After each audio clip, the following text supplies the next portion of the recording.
बिस्मिल्लाहिर्रहमानिर्रहीम। आप देखें इन्फॉर्मेशन विद शाकिर और आज हम एक अजब करप्शन की गज़ब कहानी जो है वो अपने नाज़रीन के लिए लेकर आए हैं। कहते हैं कि अगर पाकिस्तान का निज़ाम दुरुस्त करना है तो सबसे पहले पुलिस को दुरुस्त किया जाए। और पुलिस के बारे में ये कहा जाता है कि पुलिस के एक सिपाही से लेकर अफसर तक जो है वो करप्शन में लुथड़ा हुआ है। और नैब लाहौर ने एक तहकीकात का आगाज़ किया और इस तहकीकात के दौरान इंकशाफ ये हुआ कि सिर्फ़ एक ज़िला गुजरात में 2 अरब 96 करोड़ रुपए तक की करप्शन हुई 4 साल के दौरान सिर्फ। और इस दौरान 4 DPOs तब्दील हुए और चारों DPOs जो हैं वो करप्शन में मुलव्वस पाए गए और इसकी तहकीकात जो हैं वो अभी भी जारी हैं। ताहम इस केस में सबसे अहम पेशरफ ये आई है कि इन सब का जो मरकज़ी मुल्ज़िम था, जो करप्शन करने में मुआवनत करता था, उस शख्स ने इकरार कर लिया है और वो वादा माफ़ गवाह बन चुका है। मेरे पास ये मुख्तलिफ़ सफ़हात पर मुश्तमिल उसका बयान मौजूद है और उसने तरीक़ा वारदात समेत तमाम बातें जो हैं वो इस बयान में उसने बताई हैं। यहाँ पर नैब की तफ्तीशी टीम को भी सराहा जाना चाहिए कि उन्होंने बड़ी मेहनत से इस मुकदमे या इस इन्वेस्टिगेशन को पाया तकमील तक पहुँचाने के लिए अपना किरदार अदा किया। तो ये जो वादा माफ़ गवाह है, इस गवाह के बयान सबसे पहले हम आपको पढ़कर सुनाएंगे कि किस तरह करप्शन की गई और ये वादा माफ़ गवाह कहता क्या है। रिजवान अशरफ इसका नाम है और ये बताता है कि 2014 से 2018 तक ये DPO ऑफिस गुजरात में अकाउंटेंट की ज़िम्मेदारी पर तैनात रहा और इस दौरान 4 DPOs जो हैं वो तब्दील हुए और चारों DPOs के साथ उसने काम किया। उसने बताया है कि उसने 2014 से 2015 तक जो है वो DPO ऑफिस में तैनाती के दौरान राय एजाज के साथ काम किया। 26 जुलाई 2015 से 15 अप्रैल 2015 तक उसने राय ज़मीर के साथ काम किया और 27 जुलाई 2015 से 26 जून 2016 तक उसने कामरान मुमताज़ और इसी तरह 16 अप्रैल 2015 से 26 जुलाई तक और इसके बाद सुहेल नासिर चट्ठा के साथ उसने 7 जुलाई 2016 से 12 नवंबर 2016 तक काम किया। इस दौरान उसने बताया कि कितनी करप्शन हुई, किस तरह करप्शन हुई और करप्शन की आगाज़ किस तरह हुई। उसने बताया है कि उसकी तैनाती के बाद पहली दफ़ा राय एजाज ने उसे बुलाया और कहा कि मुझे कुछ पैसे चाहिए और ये भी कहा कि अकाउंटेंट बहुत तेज़ होते हैं, कुछ इधर उधर कर लो, मेरे लिए पैसों का बंदोबस्त करो। अब यहाँ पर वो बता रहा है कि इसने जाली बिल बनाया और तकरीबन 5 लाख की रकम जो है वो राय एजाज को थमा दी, जिसके बाद उसका भरोसा उसके ऊपर कायम हुआ और यूँ ये सिलसिला शुरू हुआ करप्शन का और ये करप्शन की कहानी जो है उसका आगाज़ हुआ।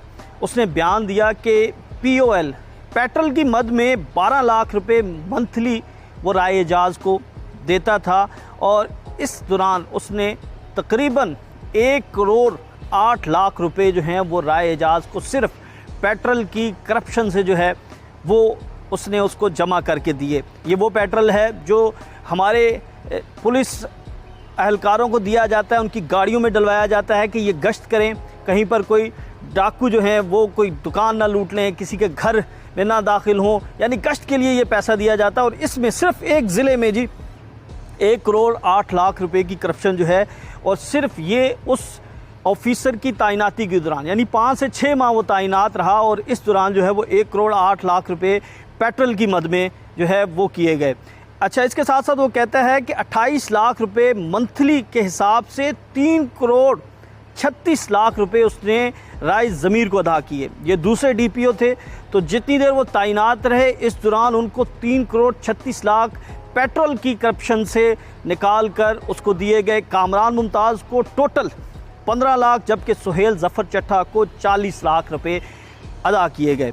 इस मकसद के लिए उसका ये कहना है कि एडवांस रकम जो है वो मुख्तलिफ जो फिलिंग स्टेशंस के मालिकान थे उनसे वो लेते थे, उसके बाद जाली बिल उनको दे दिए जाते थे। अब ये जो फिलिंग स्टेशन के मालिकान हैं उनके नाम भी बताए गए हैं। ग़ुलाम सरवर वड़ाई, सग़ीर वड़ाइच जो है वो ये दो पेट्रोल पंप्स थे जहाँ से ये रकम लेते थे। अच्छा, इसके बाद उसका ये कहना है कि ये रकम POL के बिलों के साथ शामिल की जाती और MTO हजरात, जिनमें जुल्फ़िकार शाह, अख्तर हुसैन शाह, मलिक अशरफ जो थे वो रिकॉर्ड में हेर फेर करते थे और इमरान सदीक और इदरीस की मदद से ये तैयार किया जाता था। DPO साहिबान साइन करने के बाद डिस्ट्रिक्ट अकाउंट्स ऑफिस में रमीज़ की मदद से ये रकम भी पास करवाई जाती थी। तो नाज़रीन, ये अजब करप्शन की गज़ब कहानी अभी जारी है। अब रिजवान अशरफ बताता है कि ये तो वो लोग थे जो DPO थे, जो आला अफसरान थे, उनको कितनी रकम जो है वो मंथली दी जाती थी। अब यहाँ पर बारी आती है नीचे के अमले की, यानी एक नीचे का छोटे से छोटा रैंक का अफसर से लेकर ऊपर तक हर बंदा जो है वो इस करप्शन में मुलव्विस पाया गया है। मोहम्मद रिजवान ने ये बताया है कि मोहम्मद अशरफ जो उसके ऑफिस में काम करता था उसको 10,000 रुपये रकम मंथली दी जाती थी। लाला कासिम को 10,000 रकम दी जाती और जो अकाउंट ऑफिसर था उसको 50,000 रुपये मंथली दिया जाता था। डिस्ट्रिक्ट अकाउंट ऑफिसर से बिल जो है वो चेक होने के बाद रकम बैंक से निकलवाई जाती। पेट्रोल पंप के मालिकान को जो है वो उसमें हिस्सा दिया जाता। इसके साथ साथ वो ये कहता है कि जब पेट्रोल पंप मालिकान ने अपना हिस्सा बढ़ाने का कहा तो उन्होंने ये तरीक़ाकार तब्दील करके DPO के नाम से ये रकम निकलवाना शुरू कर दी। अब जो वेंडर के 4 चेक इस तरह बने 25-25 लाख रुपए के, वो भी उसका रिकॉर्ड भी आ चुका है। तो इसी तरह पेट्रोल की मद में उसका ये कहना है कि 10 करोड़ रुपए का फ्रॉड हुआ, जिसका उसने 50 लाख रुपए अपना हिस्सा भी वसूल किया। अब जो अदर्स बिल थे वो ASI सिजाद जो है वो मुख्तलिफ स्टोर से तैयार करवाता था। इमरान सदीक, इदरीस अहमद इसके साथ शामिल होते थे और इसके ऊपर DPO के दस्तखत करवाए जाते थे। रमीज़ जो है वो डिस्ट्रिक्ट अकाउंट्स ऑफिस गुजरात से पास करवाता और इसके बाद डिस्ट्रिक्ट अकाउंट ऑफिसर गुजरात के रिकॉर्ड में मोहम्मद अशरफ और लाला कासिम जो हैं वो इसकी मदद करते थे। तो यानी जो अदर्स बिल में तमाम रकम का जो हिसाब है वो लगाया जाए तो राय एजाज को 53 लाख रुपए अदा किए गए, जबकि 72 लाख रुपए राय ज़मीर को और सुहेल ज़फ़र चट्ठा को 28 लाख रुपए अदा किए गए। ये जो वादा माफ़ गवाह बना है उसने बताया है। अब कास्ट ऑफ इन्वेस्टिगेशन की मद में जाली बिल बनाए गए, जिसमें नदीम लियाकत जो है वो इन्वेस्टिगेशन क्लर्क की मदद से तैयार करवाता था और इस तमाम रकम में जो है वो 15 लाख इन्वेस्टिगेशन किट ख़रीदी गई।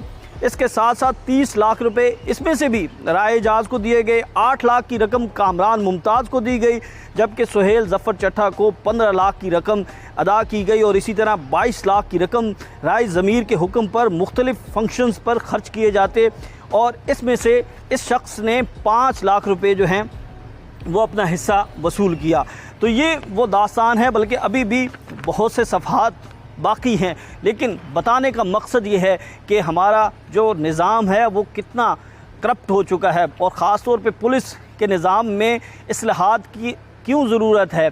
और एक SP CSP ऑफ़िसर जिसको इतनी ज़्यादा इज़्ज़त दी जाती है माशरे में, ख़ानदान में, उसे क्या ज़रूरत पड़ती है कि वो लाखों रुपए इस तरह करप्शन करके निकाले। उसकी तनख्वाह बहुत अच्छी होती है, उसकी मुराद बहुत ज़्यादा होती हैं, लेकिन हमारा ये सिस्टम इतना करप्ट हो चुका है कि जो भी इसके अंदर दाखिल होता है वो इसका हिस्सा बन जाता है। राय एजाज, राय ज़मीर, कामरान मुमताज़, सुहेल ज़फ़र चट्ठा, ये 4 वो लोग हैं जिन्होंने 4 साल के दौरान अंधेर नगरी मचा कर रखी और इसके साथ साथ ऊपर से लेकर नीचे तक तमाम अफराद इसमें शामिल थे।